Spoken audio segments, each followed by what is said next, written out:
अस्सलाम वालेकुम नाज़रीन, मैं हूं उस्मान पराचा और आप देख रहे हैं उर्दू पॉइंट। इस वक्त हम मौजूद हैं सीनियर सहाफ़ी अरशद शरीफ शहीद के रिहाइश गाह के बाहर और हमारे साथ मौजूद हैं सीनियर तज़कियाकार अतर काज़मी साहब। इनसे हम बात करेंगे। अभी उनकी वालिदा से मिल के आए हैं, इनसे हम जानते हैं इनके क्या जज्बात हैं।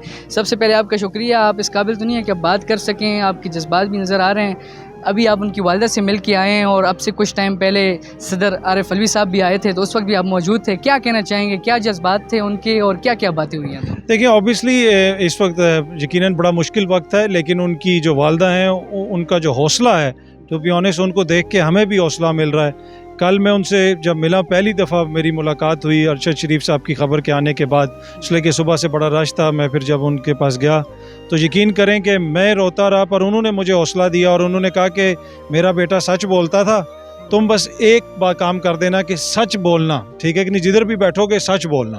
तो आज भी उनका हौसला उसी तरह है, उनको देख के हमें भी हौसला मिल रहा है। लेकिन ये एक बहुत बड़ी ट्रेजेडी है, फैमिली के लिए बहुत बड़ी ट्रेजेडी है, उनके घर वालों के लिए बड़ी ट्रेजेडी है।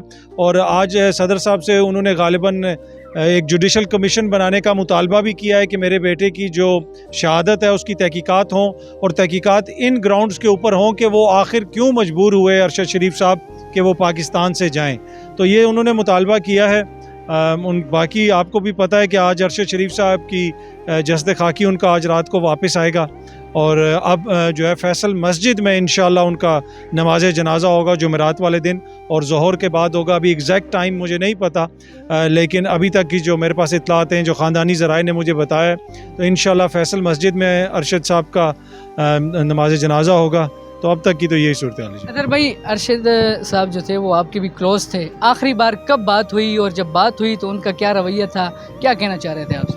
देखिए, अरशद साहब से मेरी जो बिलमुशाफा मुलाकात हुई, आखिरी मुलाकात बनी गाला में हुई थी। खान साहब ने बुलाया था कुछ सहाफ़ियों को और वहाँ पे वो कोई उन्होंने ब्रीफिंग वगैरह दी थी, तो वहाँ पे उनसे मेरी मुलाकात हुई थी, आखिरी मुलाकात। और उसमें बड़े हमेशा की तरह बड़े शफ़क़त, बड़े शफीक तरीके से, बड़े अच्छे तरीके से वो मिले।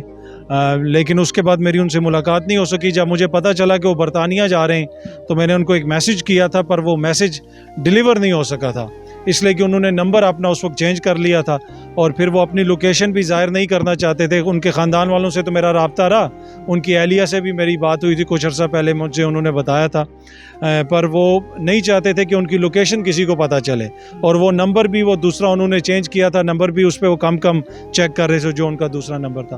पर एनीवे, यही मेरा उनसे रब्ता हुआ था, और मैं आपसे इजाज़त चाहूँगा, इससे ज़्यादा जो है ना मुझे। शुक्रिया नाज़रीन, जैसा कि आप लोगों ने अतर काज़मी साहब से की बातें सुनी कि वो बता रहे थे, और जिस तरीके से उनका रब्ता हुआ था आखिरी बार, और जो अभी सदर आरिफ अलवी साहब आए थे और उन्होंने जो बात की है उनकी वालिदा साहब से। इसी के साथ ही अपने मेज़बान को दीजिए इजाज़त। अल्लाह हाफ़िज़।